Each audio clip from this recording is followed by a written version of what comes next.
Shalom, Bapak Ibu Saudara kekasih dalam Tuhan yang diberkati dimanapun saudara berada hari ini. Saya percaya bahwa setiap kita ada sebagaimana kita ada karena kemurahan Tuhan. Kita mau memuliakan Dia sebab hanya Dialah kita ada dan kita dapat menikmati hidup, baik hidup yang sekarang maupun hidup yang akan datang, yang telah Dia rancang sebelumnya bagi saya dan saudara.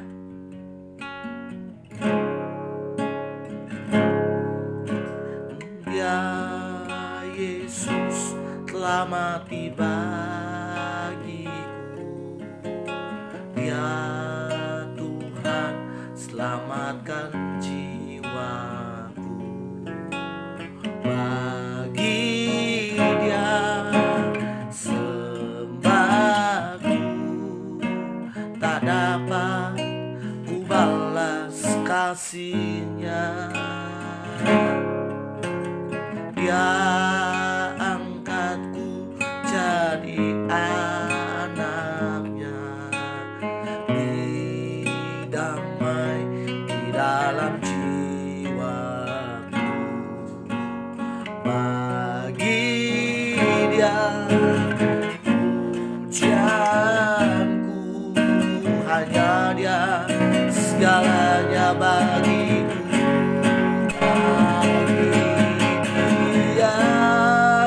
Segala pujian, hormat serta kuasa kekal selamanya bagi Dia.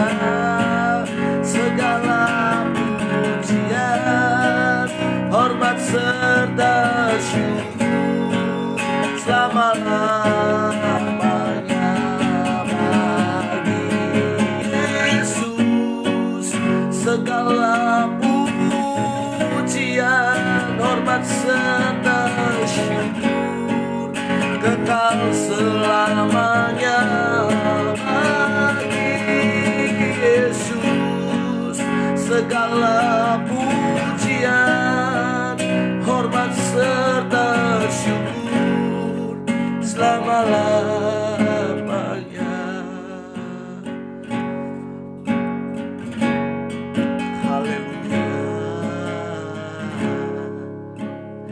Dia Yesus telah mati bagiku, Dia Tuhan selamatkan hidupku.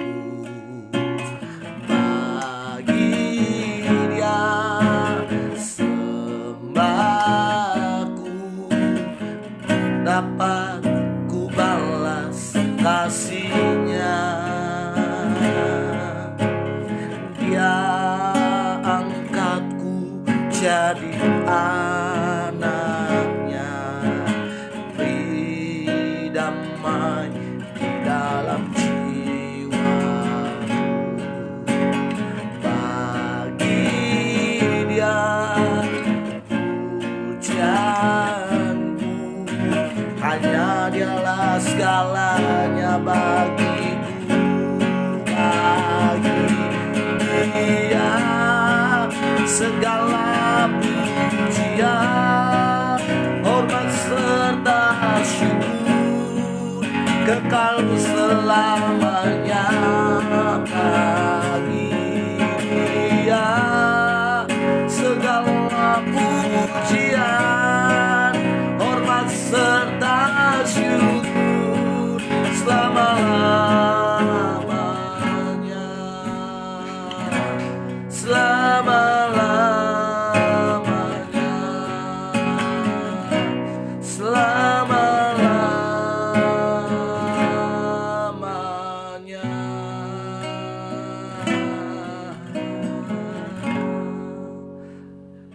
Hanya bagi-Mu Yesus segala hormat, segala puji dan kemuliaan kami naikkan kepadamu. Sebab Kau yang layak, Kau yang layak terima pujian.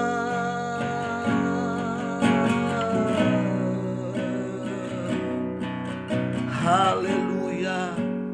Terima kasih Tuhan. Terima kasih Yesus. Terima kasih sebab Kau baik, sangat baik, teramat baik,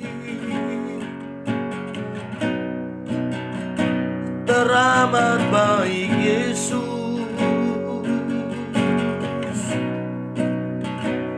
Haleluya.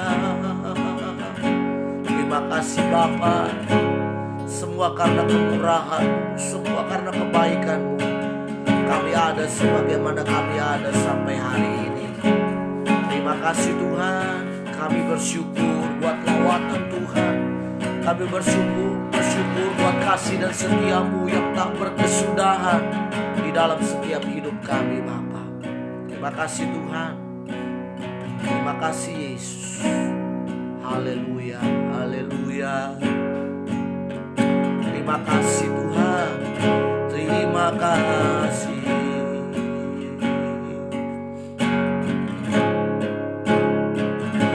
Haleluya. Terima kasih Bapa, dalam nama Yesus. Haleluya. Amin.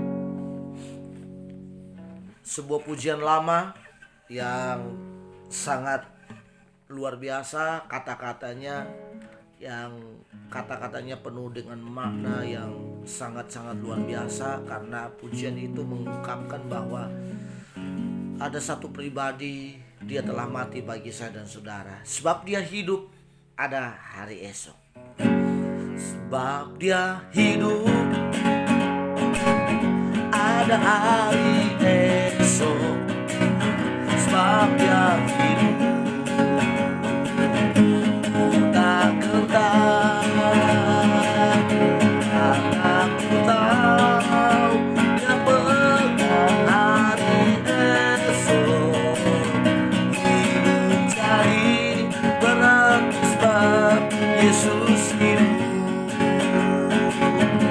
Sebab dia hidup,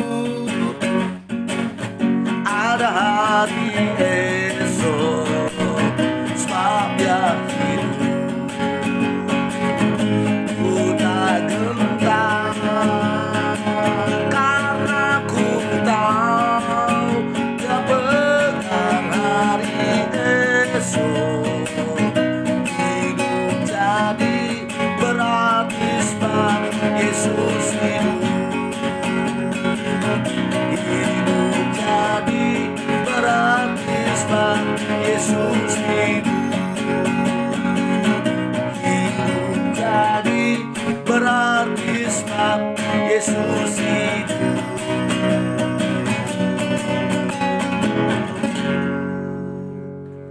Hidup jadi berarti karena Yesus hidup. Karena Yesus hidup, Dia telah memberi hidup kepada saya dan saudara. Puji Tuhan, mari kita tundukkan kepala kita mau berdoa. Terima kasih Tuhan, kami siapkan hati kami, rindu menikmati makanan rohani, yaitu firman Tuhan. Biarlah Engkau sendiri yang memberkati kami, Engkau sendiri yang melimpahkan segala berkat rohani atas hidup kami. Sebab kami percaya bahwa ketika berkat rohani melimpah dalam diri kami, kami juga akan menikmati berkat-berkat jasmani yang Tuhan sudah sediakan bagi setiap kami. Terima kasih Tuhan, kami siapkan hati kami menerima firman-Mu dalam nama Yesus. Haleluya. Amin. Ya, puji Tuhan Bapak Ibu Saudara kekasih dalam Tuhan yang diberkati Tuhan. Hari ini saya ingin sharing tentang yang namanya genosis atau pengosongan diri. Nah, Bapak Ibu Saudara kekasih dalam Tuhan, dalam Filipi pasal yang kedua ayat yang ke-6 sampai ayat yang ke-8, di situ Alkitab mencatat bahwa yang walaupun dalam rupa Allah tidak menganggap kesetaraannya dengan Allah sebagai suatu milik yang harus dipertahankan, melainkan telah menyosongkan dirinya menjadi manusia, bahkan dia merendahkan diri dan mengambil jalan untuk naik ke salib. Karena hanya dengan disaliblah itu membuktikan cinta kasihnya kepada saya dan saudara. Ayat-ayat itu jelas Bapak Ibu Saudara. Di ayat yang ke-9, ayat yang ke-10 itu juga dikatakan, oleh sebab itu Allah meninggikan dia dan mengaruniakan nama kepadanya, nama di atas segala nama, sehingga olehnya setiap lutut bertelut dan semua lidah mengaku Yesus Kristus adalah Tuhan bagi kemuliaan Allah Bapa. Coba kita renungkan sejenak bagaimana Yesus yang adalah Allah rela tinggalkan takhta kemuliaan. Rela tinggalkan semua kemegahan di sorga. Rela tinggalkan semua yang seharusnya dia terima di sorga. Dia rela tinggalkan. Kenapa saya katakan demikian? Yesus adalah sang firman dari Bapa. Bapa adalah sumber segala sesuatu. Firman adalah pribadi dari Allah. Dan Roh Kudus juga adalah pribadi dari Allah. Jadi ketika Yesus menjelma menjadi manusia, dia mengosongkan diri. Kata mengosongkan diri bukan berarti dia meninggalkan kealahannya di sorga. Sekali lagi, mengosongkan diri bukan berarti Yesus meninggalkan Allahnya. Dan Allahnya tidak melekat dalam diri Yesus. Tetapi kata mengosongkan diri itu lebih tepatnya dia mengambil manusia. Mengambil atau menjadi manusia seutuhnya. Untuk bagaimana dia dapat bersentuhan langsung dengan manusia pada umumnya. Sebab firman Tuhan berkata bahwa Allah itu roh. Allah itu roh. Nah, seandainya kalau Allah itu roh, berarti roh itu tidak bisa dipegang oleh tangan jasmani.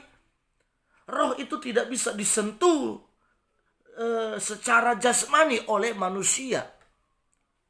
Nah, untuk dapat disentuh oleh manusia, untuk dapat dinikmati bahkan dilihat secara kasat mata secara manusia, Allah atau sang firman itu harus rela tinggalkan kerajaan sorga.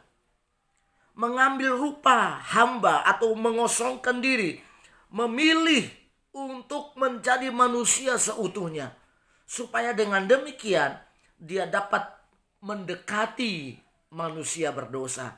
Dia dapat bersentuhan dengan manusia yang pada umumnya kalau dalam kitab Perjanjian Baru, kalau saudara membaca bagaimana Yesus berjumpa dengan orang-orang kusta, bagaimana Yesus berjumpa dengan orang-orang yang kerasukan setan, bagaimana Yesus bersentuhan dengan wanita yang dikatakan adalah orang yang sudah tidak layak bagi kehidupan manusia karena dia adalah orang berdosa, dia adalah seorang yang berzina, dia seorang yang pelacur bahasanya.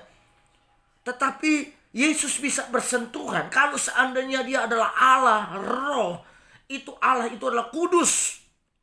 Allah itu penuh kemuliaan dan siapapun dalam dunia ini tidak bisa bersentuhan dengan Allah yang adalah roh. Oleh karena itu Yesus harus menjadi manusia.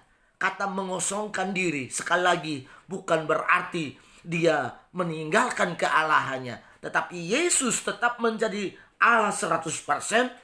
Dia juga menjadi manusia 100%. Ini bukan berbicara tentang matematika 100 tambah 100 menjadi 200. Tidak Bapak Ibu Saudara. Tetapi kata 100% artinya Allahnya tetap utuh. Dia adalah Allah. Dan menjadi manusia juga seutuhnya menjadi manusia.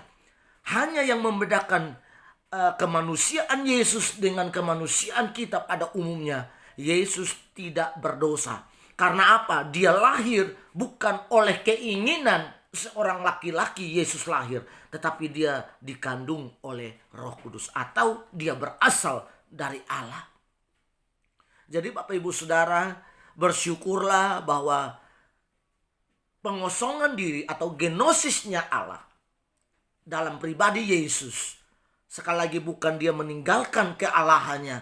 Tetapi dia tetap Allah 100%.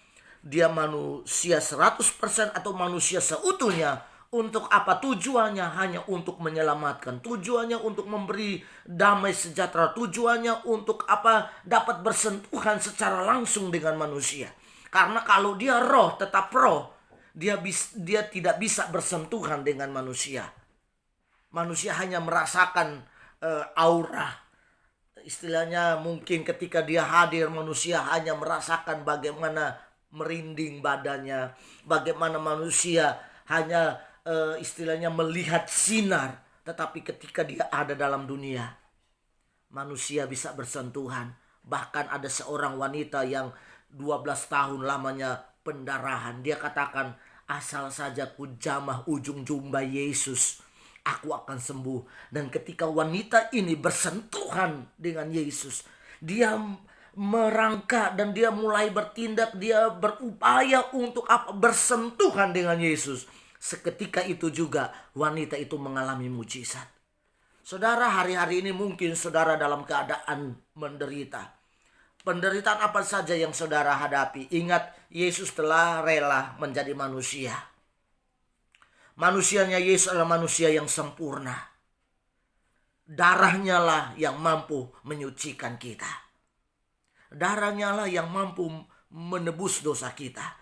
Dan firman Tuhan berkata dalam Yesaya pasal yang ke-53 ayat yang ke-5, oleh bilur-bilurnya kita menjadi sembuh.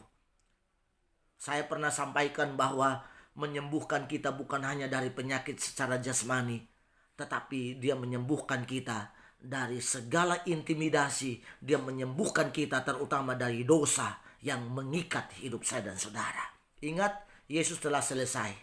Ketika dia berkata tetelestai, sudah selesai, itu artinya dia membayar tuntas, lunas. Hargamu dan hargaku telah dilunasi oleh Tuhan Yesus melalui pengosongan diri. Dia tidak mempertahankan kealahannya, tapi dia rela datang ke dalam dunia menjadi sama dengan manusia.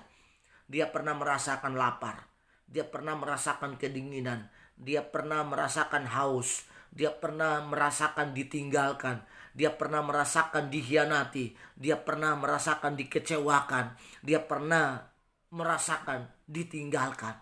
Tetapi justru itulah dia lakukan. Dia merasakan semua yang dirasakan oleh manusia. Dengan jalan itu dia dapat berkata, Matius 11 ayat 28 dikatakan, mari kepadaku semua yang letih lesu dan yang berbeban berat, aku akan memberi kelegaan kepadamu. Kiranya kebenaran firman Tuhan hari ini menjadi kekuatan bagi kita semua, bukan hanya bagi Bapak Ibu Saudara, tapi bagi kami hamba-hamba Tuhan. Biarlah ini juga menjadi kekuatan bagi kami dan kekuatan bagi kita semua. Yesuslah solusi yang terbaik bagi setiap persoalan hidup saya dan saudara, karena dia sudah merasakan semua yang kita rasakan. Mari kita berdoa. Tuhan Yesus, hidupkan firman-Mu dalam hati kami, sehingga kami bertumbuh semakin dewasa di dalam Engkau, bertumbuh dalam pengenalan yang benar akan Engkau, sehingga kami tidak kecewa di dalam pengiringan kami kepadamu Tuhan. Terima kasih Bapa, terpujilah Engkau kekal untuk selama-lamanya. Dalam berkat nama Tuhan Yesus kami berdoa. Haleluya. Amin. Tuhan Yesus kiranya memberkati kita semua. Tetap semangat, maju terus, karena bersama dengan Tuhan kita pasti menang. Haleluya. Amin.